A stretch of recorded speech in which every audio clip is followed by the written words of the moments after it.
কাশ্মীরে পর্যটকদের উপর হামলার পর ভারত পাকিস্তান উত্তেজনা চরমে ওঠে। এর জবাবে ভারত চালায় অপারেশন সিঁদুর। মঙ্গলবার মধ্যরাতের পর পাকিস্তানের আজাদ কাশ্মীরের ৯টি স্থানে ২৫ মিনিট ধরে বিমান হামলা চালিয়েছে ভারত। দেশটির পররাষ্ট্র সচিব বিক্রম মিশ্র দিল্লিতে সংবাদ ব্রিফিংয়ে জানান, ভারত পাকিস্তানের সন্ত্রাসী স্থাপনা ধ্বংস করেছে।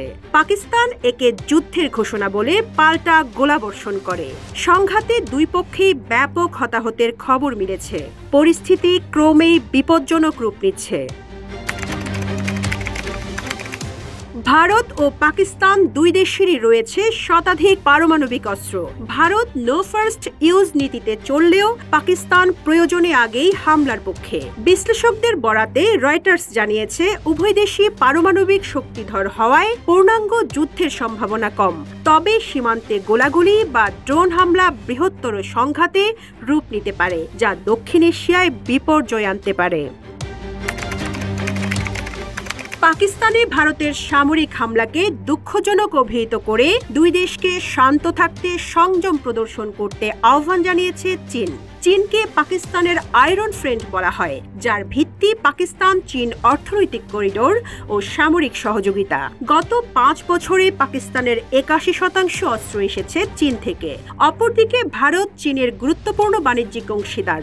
ভারতীয় বাজার হারানো চীনের অর্থনীতির জন্য ক্ষতিকর হতে পারে। তাই বিশ্লেষকরা মনে করেন, চীন সম্ভবত কূটনৈতিক ও সামরিক সহায়তার মাধ্যমে পাকিস্তানকে সমর্থন করবে, কিন্তু সরাসরি যুদ্ধে জড়াবে না।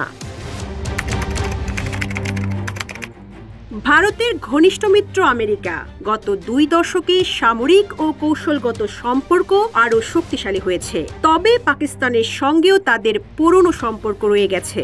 যুদ্ধ বাঁধলে কোন দিকে ঝুঁকবে হোয়াইট হাউস? সম্প্রতি মার্কিন পররাষ্ট্রমন্ত্রী দুই দেশের নেতাদের সঙ্গে ফোনে কথা বলেছেন। রয়টার্সের মতে এটি কূটনৈতিক মধ্যস্থতার ইঙ্গিত। কিন্তু হঠাৎ পাকিস্তানের বিভিন্ন স্থানে ভারতের ক্ষেপণাস্ত্র হামলাকে প্রেসিডেন্ট ডোনাল্ড ট্রাম্প হতাশাজনক বলেছেন এবং দ্রুত সমাধানের আশা প্রকাশ করেছেন।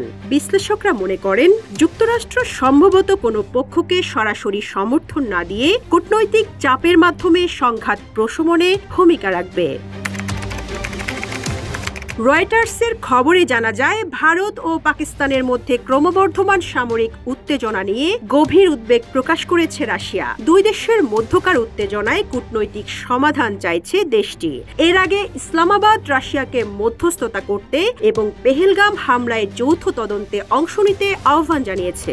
এদিকে রাশিয়া ভারতের সঙ্গে দীর্ঘদিনের কৌশলগত সম্পর্ক বজায় রেখেছে।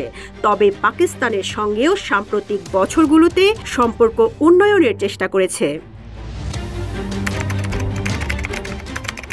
ভারত পাকিস্তান যুদ্ধ হলে তা শুধু দুই দেশের বিষয় থাকবে না, এর প্রভাব পড়বে সারা বিশ্বের অর্থনীতি, পণ্য সরবরাহ আর নিরাপত্তার উপর।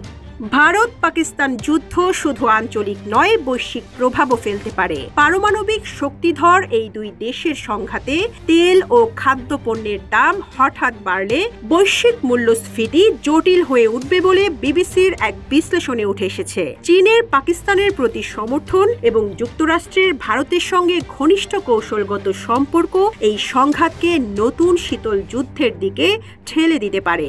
বিশ্লেষকদের মতে এই উত্তেজনা দক্ষিণ এশিয়াকে প্রক্সি যুদ্ধক্ষেত্রে পরিণত করতে পারে, যেখানে সাইবার হামলা, তথ্যযুদ্ধ ও নিষেধাজ্ঞাই হবে প্রধান অস্ত্র। ভারত পাকিস্তান যদি যুদ্ধে জড়ায়, বাংলাদেশ কি করবে? বার্তা সংস্থা এপির রিপোর্ট অনুযায়ী শেখ হাসিনার পতনের পর ভারতের সঙ্গে সম্পর্কে ঠান্ডা ভাব, অন্যদিকে ইসলামাবাদের সঙ্গে সম্পর্ক ঘনিষ্ঠ হচ্ছে। এমন অবস্থায় বিশ্লেষকরা বলছেন, বাংলাদেশ সম্ভবত নিরপেক্ষ থাকবে। কেননা বাংলাদেশ ঐতিহাসিকভাবে আঞ্চলিক সংঘাতে সবসময় নিরপেক্ষ অবস্থান গ্রহণ করে এসেছে। কাশ্মীর ইস্যুতে সংলাপের পক্ষে মত দিয়ে বাংলাদেশ সেই ইঙ্গিত দিয়েছে। এরই মধ্যে ভারত পাকিস্তান পাকিস্তানের নতুন সংঘাতময় পরিস্থিতিতে উদ্বেগ প্রকাশ করে ঢাকা জানিয়েছে, পরিস্থিতি গভীরভাবে পর্যবেক্ষণ করা হচ্ছে। একই সঙ্গে উভয় পক্ষকে শান্ত থাকার পাশাপাশি সংযম দেখাতে অনুরোধ জানানো হয়েছে। ঢাকা বিশ্ববিদ্যালয়ের আন্তর্জাতিক সম্পর্ক বিভাগের অধ্যাপক ডক্টর ইমতিয়াজ আহমেদ সম্প্রতি বলেছেন, বাংলাদেশ এখনও পররাষ্ট্র নীতিতে নিজস্ব পেশাদারিত্ব ও নিরপেক্ষ অবস্থান গড়ে তুলতে পারেনি। ফলে বাংলাদেশ সমঝোতায় বড় ভূমিকা রাখার অবস্থানে নেই। তবে নিরপেক্ষতা ধরে রাখার মাধ্যমে বাংলাদেশ আঞ্চলিক শান্তিতে ভূমিকা রাখতে পারে যদি তা পরিকল্পিত ও দূরদর্শিতাপূর্ণ হয়। যুদ্ধ বাঁধলে শুধু সামরিক নয়, কূটনীতি, অর্থনীতি ও প্রযুক্তির এক বহুমাত্রিক সংঘাতে রূপ নেবে। চীন কৌশলগত সহায়তা দিলেও সরাসরি যুদ্ধে জড়াবে না। যুক্তরাষ্ট্র, রাশিয়া সংঘাত এড়াতে কূটনীতিতে থাকবে। বাংলাদেশের জন্য সবচেয়ে নিরাপদ পথ নিরপেক্ষতা ও কৌশলী ভারসাম্য। তবে এখন থেকেই প্রতিরক্ষা ও অর্থনৈতিক প্রস্তুতি নেওয়া জরুরি, কারণ যুদ্ধের ছায়া ঘনিয়ে এলে প্রস্তুতি নেওয়া ছাড়া টিকে থাকা প্রায় অসম্ভব। ডক্টর মোহাম্মদ ইউনূসও তাই মনে করেন। এই ছিল আজকের ইত্তেফাক ইনসাইট। আমরা আবার ফিরব নতুন তথ্য, নতুন বিশ্লেষণ আর নতুন কোনো প্রশ্নের উত্তর নিয়ে।